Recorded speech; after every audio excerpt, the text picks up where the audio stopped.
1 block every 2 minutes, with copper chisels and pounding stones. When you do the numbers, the story doesn't add up on building the Great Pyramid. And I think archaeologists know it. I already had this opinion that the dynastic Egyptians, although they did a great job, they were only applying casing stones to the Great Pyramid, in my opinion. And they didn't actually build it. Let's start by looking at the numbers. So, how many blocks per day did it take to build the Great Pyramid? The classic estimate prior to Zahi's reveal, there was 2.3 million blocks, 20 years of labour. So that's 115,000 blocks per year, or about 315 blocks placed every single day, assuming they worked every single day. So now let's say it was a 10-hour workday. That's 31.5 blocks per hour, roughly 1 block every 1.9 or 2 minutes. Would this even be possible?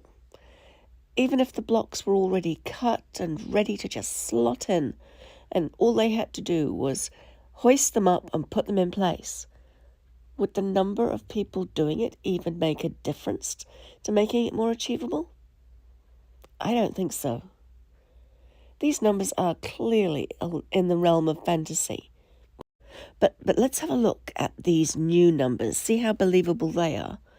So that's 1 million blocks by 28 years, which equals about 35,714 blocks a year. That's about 98 blocks per day, or 10 blocks per hour over 10 hours. That's 1 block every 6 minutes. So do these numbers look any more feasible than the previous lot? Well, obviously, yes, they are an improvement, but they're still crazy numbers for a society that only had copper chisels and pounding stones to work with. But how do the numbers look if the pyramid body was already in place? So what I'm saying here is, if the ancient Egyptians, the only thing they had to do was cut the casing stones and prepare them and get them onto the pyramid and make the pyramid beautiful, as well as their own other structures, is it then a bit more feasible? So I'm saying, what if the dynastic Egyptians weren't building the pyramid from scratch, but were renovating or restoring it and adding that gorgeous white Tura limestone casing stones to an already existing structure? How would the numbers look then? Let's run those numbers and see. So we've got 144,000 casing stones divided by 28 years, which is 5,143 per year. So that's 14 casing stones a day, 1.4 stones per hour, or just 1 stone every 43 minutes. The evidence from the names of the workers at the workers' village indicates that the teams were set up for each side. So let's assume 4 teams working at the same time, installing the blocks, and that would certainly make sense. Now think about it. Really think about it.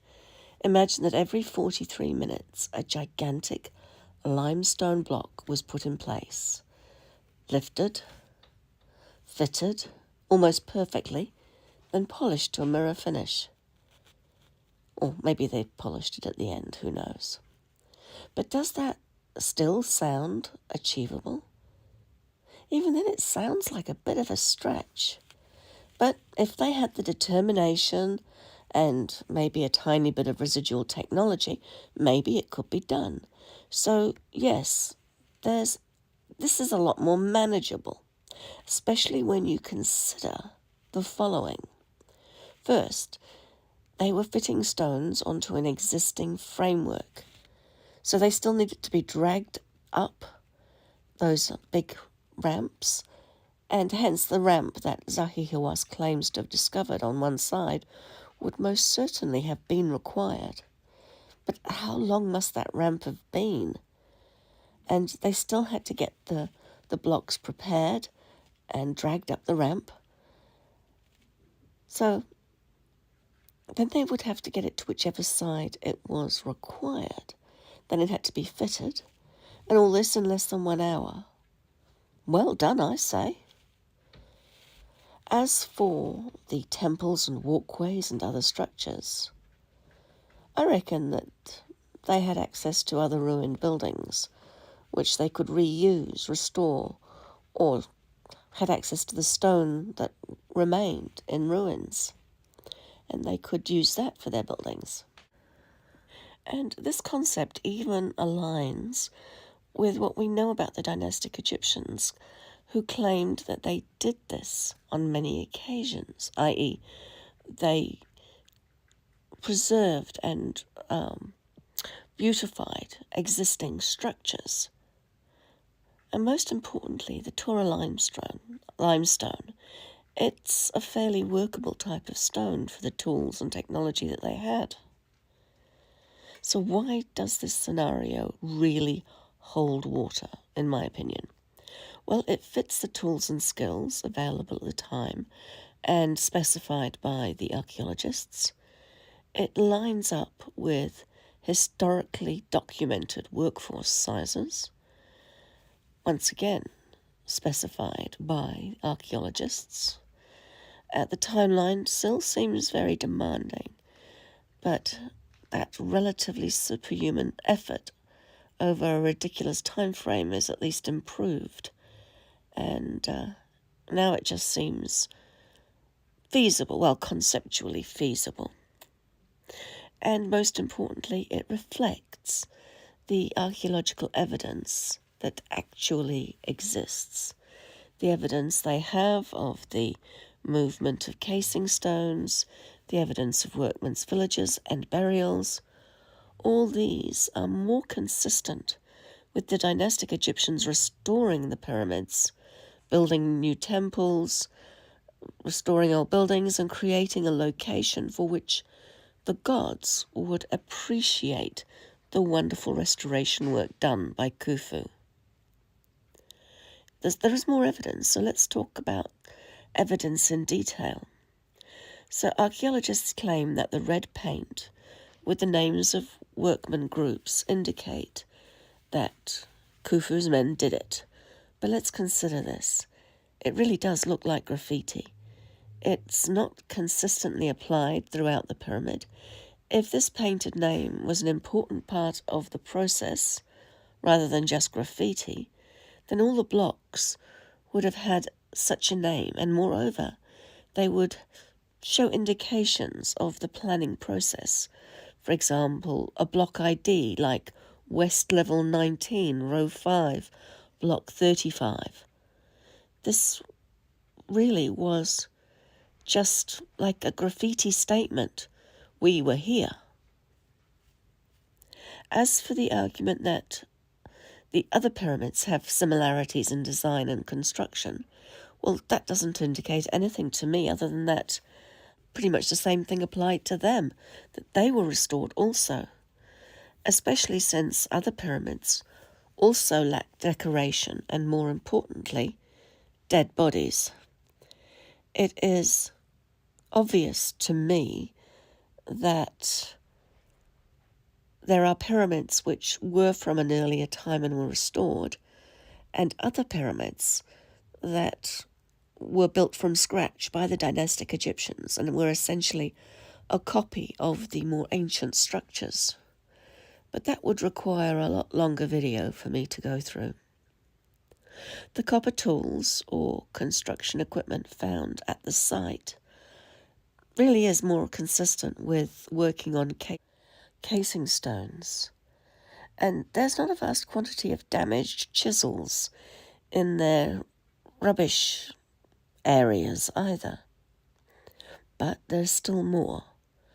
Discovered near the Sphinx, there is an inscription of the 26th dynasty that claims that Khufu repaired a temple near the Sphinx, implying that he came after the Sphinx was already there and repaired a temple that was already there. Sadly, most scholars view this stela as an anachronistic attempt by the 26th dynasty Egyptians to claim an older heritage for their god, and not as a reliable historical source. Well, yeah, that just seems a little bit too convenient an explanation. They can get it to line up with their current narrative. But if, as they say, the Great Pyramid was the first thing built, and then the temples and the Sphinx and the other pyramids came after that, well, this would be evidence that that was not the case, wouldn't it? Then we have what archaeologists think is the smoking gun of evidence. This smoking gun evidence, which is often mentioned by archaeologists, is the papyrus journal of Mera. He was an official who was involved in transporting limestone blocks from Tura to Giza. And Mera describes bringing the limestone to the horizon of Khufu. And of course you've got the workers' villages near the Giza plateau, and the tombs of the labourers and overseers, including one inscribed with Inspector of the Pyramid of Khufu. And these findings show a massive organised labour force that was active during Khufu's reign.